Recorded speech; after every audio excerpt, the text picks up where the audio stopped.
नमस्कार, मैं S K Pandey, founder and head CLC judicial. आप सभी लोगों का अपने चैनल में स्वागत करता हूं।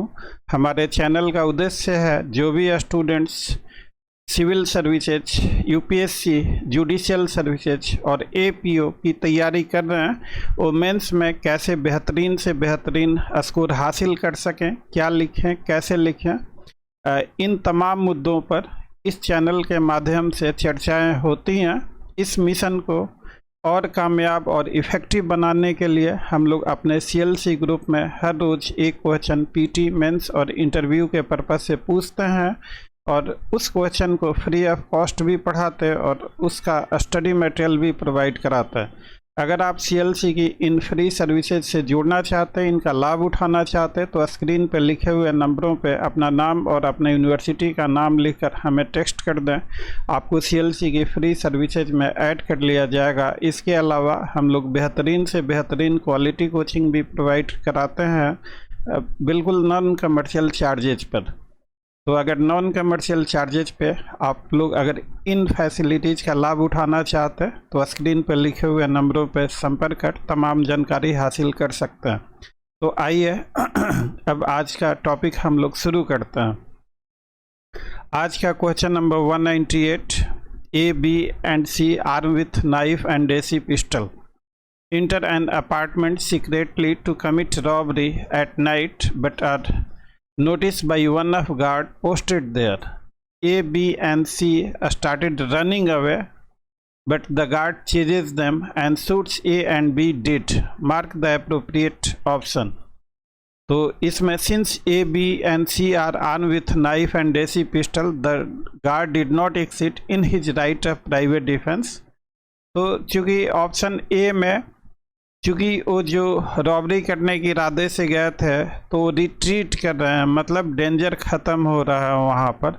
There is no reasonable apprehension और रनिंग अवे, भाग रहे हैं, दूर भाग रहे हैं और गार्ड उनको चेज कर रहा है। तो इसलिए ऑप्शन ए उतना इफ़ेक्टिव नहीं होगा। Option B, death may be cause if the offence is of robbery. ठीक है, डेथ कॉज किया जा सकता, लेकिन क्वेश्चन के फैक्ट के अनुसार this is not the suitable answer. The guard exceeded in the right of private defence. तो चूँकि जब वो रनिंग अवे, भाग रहे हैं वहाँ से और गार्ड चेज कर रहा, तो इंस्टीड ऑफ शूटिंग जो प्राइवेट डिफेंस में उतना ही हम हार्म कॉज कर सकते हैं जितना नेसेसरी है। हवा में गोली चलाता, उनको रोकने की कोशिश करता, सरेंडर करने के लिए बोलता, तो वो बात तो ठीक है, लेकिन बिल्कुल ही शूट करके स्पॉट डेथ वहीं मार देना, ये दिस एक्सीडेड। तो therefore option C is correct. मैं इसको हाईलाइट कर दूं, ऑप्शन सी इज करेक्ट। ये मेंस का क्वेश्चन है, discuss the statutory provisions under which death may be caused while exercising right of private defence. और जो एमसीक्यू का क्वेश्चन है उसी को as it is copy paste कर दिया गया है और लायबिलिटी पूछा गया है। इन सारे मुद्दों पे हम लोग चर्चा करेंगे आज इसी वीडियो में। प्राइवेट डिफेंस बहुत इम्पोर्टेंट पार्ट है। ये 3 पार्ट में ये वीडियो बनाया गया है, आज का पार्ट 3rd है और वैसे आईपीसी सीरीज का पार्ट नंबर 9 है।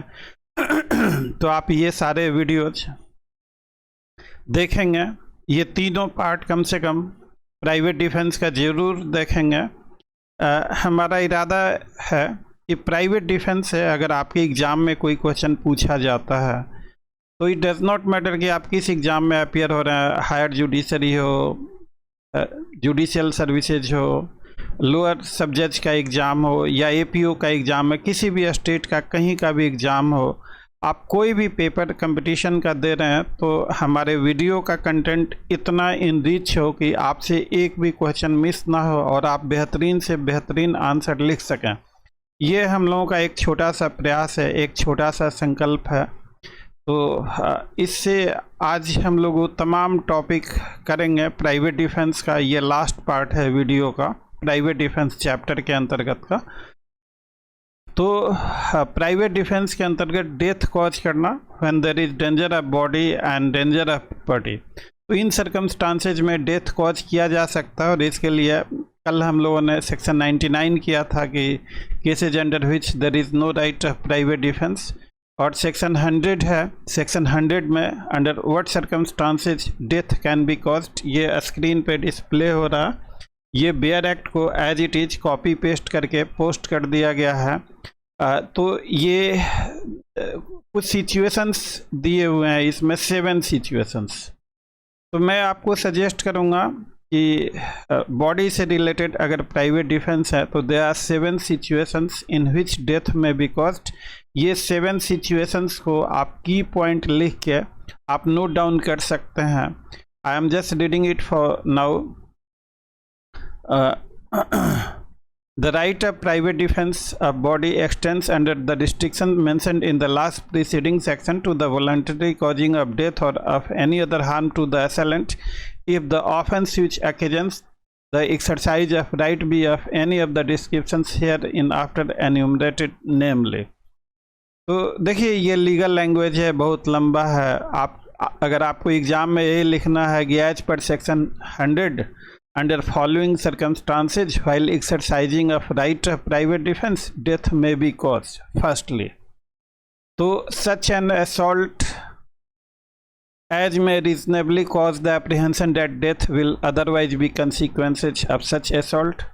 तो फर्स्ट का आप लिखेंगे कि फर्स्टली ऐसे कि the consequence of the assault while exercising right of private defense may reasonably cause apprehension that death will otherwise be caused as one of its consequence। ऐसे कि पहला कि असॉल्ट का नेचर ऐसा है कि डेथ कॉज होने की संभावना है। सेकंड, जैसे कोई पिस्टल लेके आपको मारने के लिए बढ़ रहा है, कोई चाकू लेके आपको मारने के लिए बढ़ रहा है, तो वैसी हालत में वो पहले आपको मारे उससे पहले आप खुद अपनी आत्मरक्षा में उसे मार गिरा सकते हैं।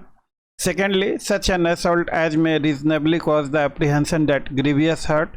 तो पहला हो गया डेथ के केस में, दूसरा ग्रीवियस हर्ट के केस में, तीसरा रेप के कमिटिंग रेप के केसेज में, चौथा अननेचुरल लस्ट के केसेज में, पांचवा किडनैपिंग और एब्डक्टिंग का ऑफेंस है तो उससे, और छठा wrongfully confining a person under circumstances।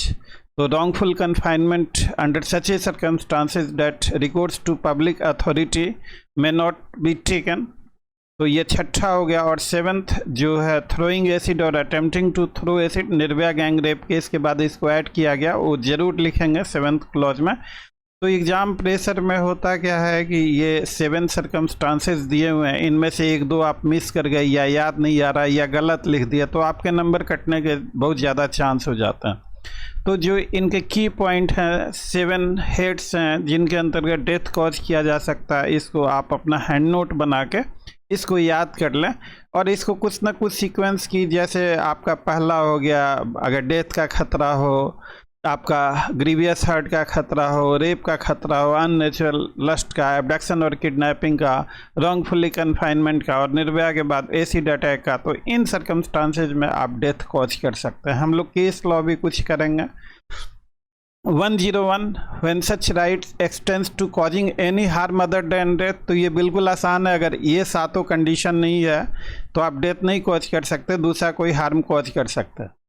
102 बहुत ही ईजी है। Commences as soon as reasonable apprehension of danger to the body arises from an attempt or threat to commit the offence, though offence may not have been committed and it continues as long as such apprehension of danger to the body continues. पिछले videos में भी जिक्र किया गया है, देखिएगा उसको, कि as long danger subsist or persist or exist, तो so long right of private defense continues, as the moment danger ceases right of private defense also ceases।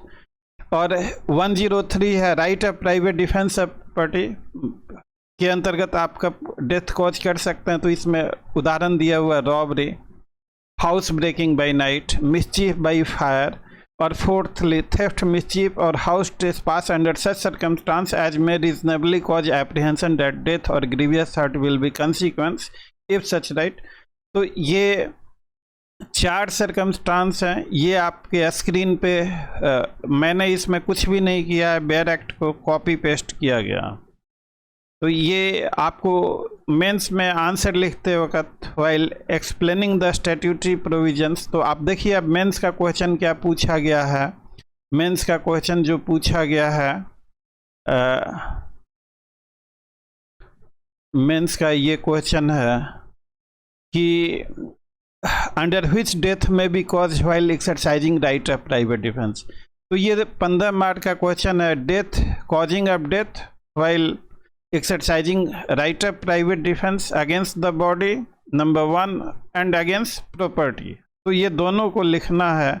और इसमें मेंस का क्वेश्चन पूछा गया कि डकैती के ऑफेंस में क्या डेथ कॉज किया जा सकता है या नहीं किया जा सकता। तो आप देखिए यहाँ पे रॉबरी दिया हुआ है, डकैती कहीं भी नहीं दिया हुआ। तो क्या इसका ये मतलब होता है कि डकैती में डेथ नहीं आप कॉज कर सकते? ये देखिए 103 में जो 4 ऑप्शंस दिए हुए हैं, इनमें केवल वर्ड रॉबरी का यूज किया गया है, डकैती का वर्ड नहीं है। तो डकैती is more aggravated form of robbery when 5 or मोर। तो हालांकि इस पे केस लॉ भी हैं कि डकैती के केस में भी और वैसे भी डकैती के केस में भी डकैती 5 or more aggravated form of reasonable apprehension of death or grievous hurt. तो आप not only by virtue of section 103 but also by virtue of section 100 firstly and secondly clause के अंतर्गत इन डकैती death can be caused while exercising right of private defense। और 100 ये तो 103 हो गया पार्टी के केसेस में। 104 when such right extends to causing any harm other than death। तो इसमें दिया अगर ये सारे 103 का छोड़ के बाकी है तो आप डेथ नहीं कॉज कर सकते, दूसरा हार्म कॉज कर सकते।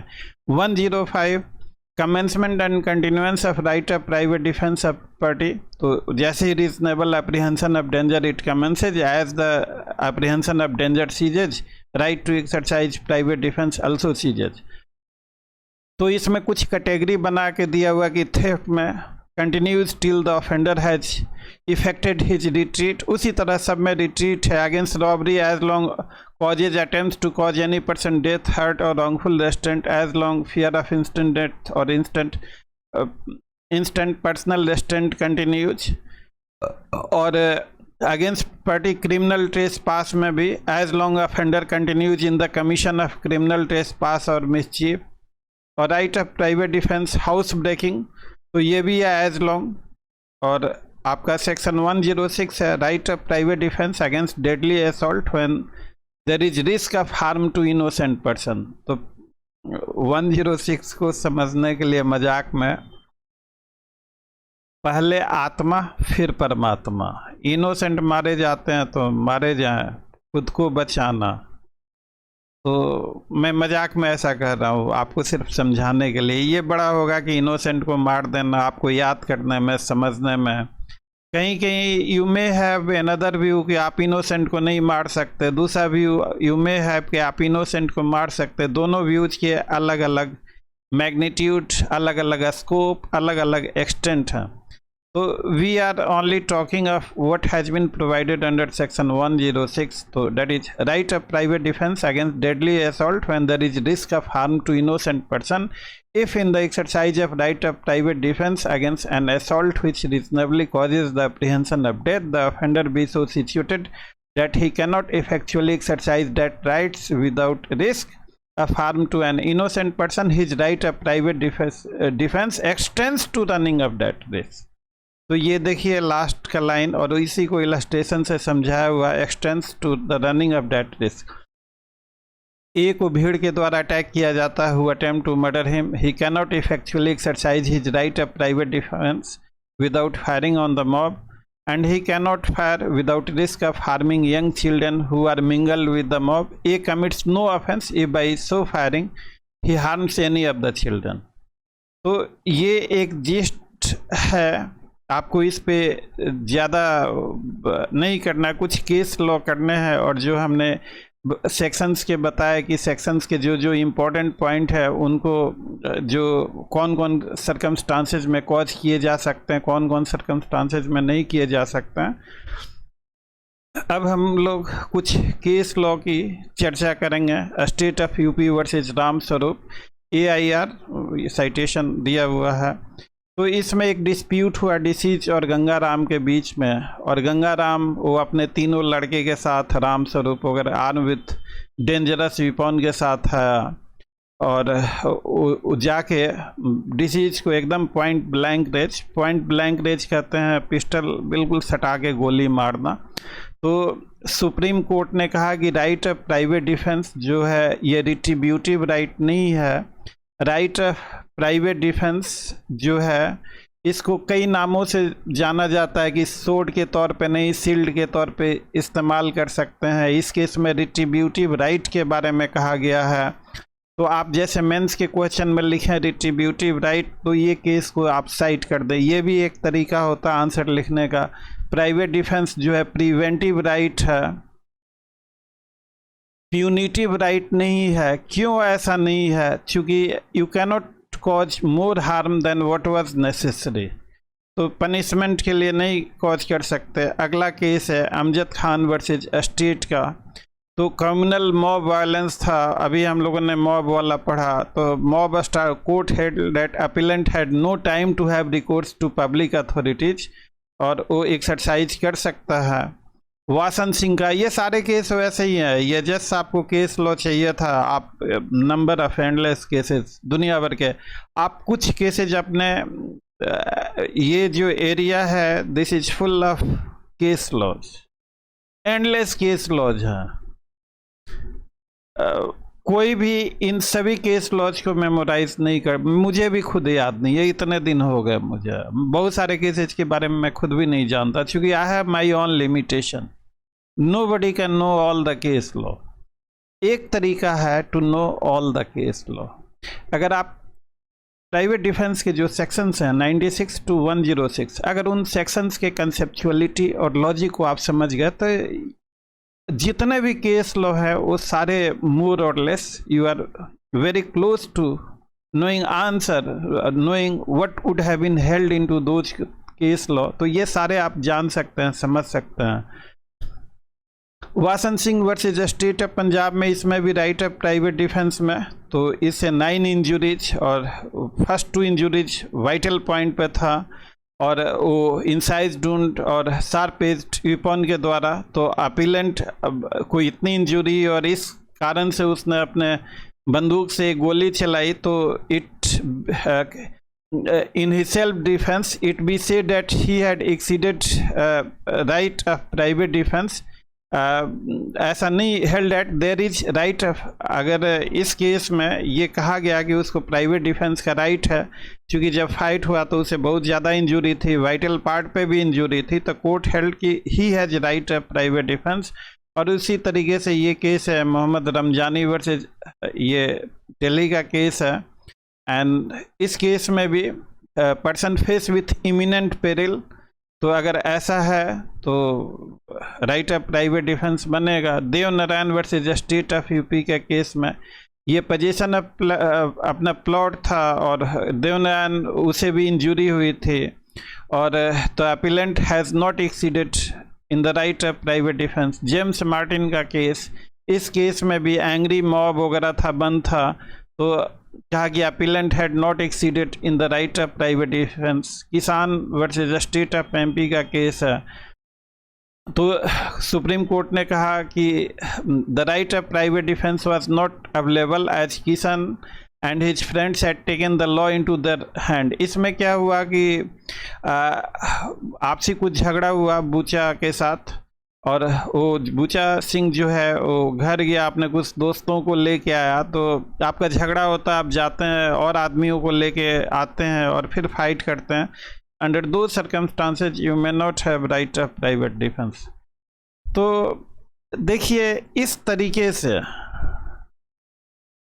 आपको अपनी लॉजिक, अपनी रीजनिंग डेवलप करनी है। मैं कुछ ज़्यादा आपको नहीं दे रहा इनपुट यहाँ पे, मैं जस्ट बेसिक सी चीज़ें समझा रहा हूँ।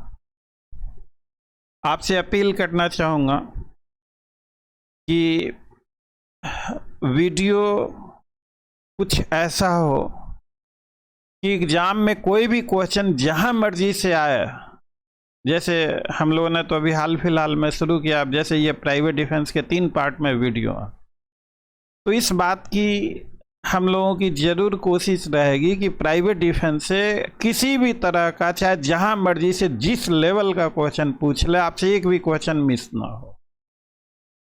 Content authentic, case law authentic, सारे आप देख रहे हैं सुप्रीम कोर्ट केसेज हैं और सारे लीडिंग केसेज हैं। हम कैसे लिखें, क्या लिखें, तो ये एक हम लोगों का छोटा सा संकल्प है कि आपके मेंस आंसरिंग को बेहतरीन से बेहतरीन बनाना है। आप वीडियो को पॉज कर इसके रेलिवेंट पोर्शंस, इसके रेलिवेंट कंटेंट को अपने कॉपी में नोट डाउन कर लें। कोई डाउट हो तो ज़रूर कमेंट करके पूछें, हमें कॉल या टेक्स्ट भी कर सकते हैं। मुझे बहुत खुशी, if my efforts are helpful for your betterment, तो that would be proud moment for us. तो इसी के साथ आज का टॉपिक हम लोगों का यहीं समाप्त होता है। Tomorrow probably abetment, that is also one of the vital topic under IPC. तो अबेटमेंट ही चांसेज है सेलेक्ट करने का। तो let us see what happens tomorrow. तो अंत में अगर वीडियो अच्छी लगी हो तो लाइक और चैनल को सब्सक्राइब कर दीजिए, ताकि आपको भी नॉन स्टॉप तरीके से हमारी हर आने वाली वीडियो मिलती रहे, और साथ में हमारा भी मोरल बूस्टअप होता रहे कि आप लोगों का समर्थन हमें भी मिल रहा, ताकि हम भी और जोश जुनून से आने वाले वीडियोज़ को बना सकें। तो thank you guys, see you tomorrow, good night.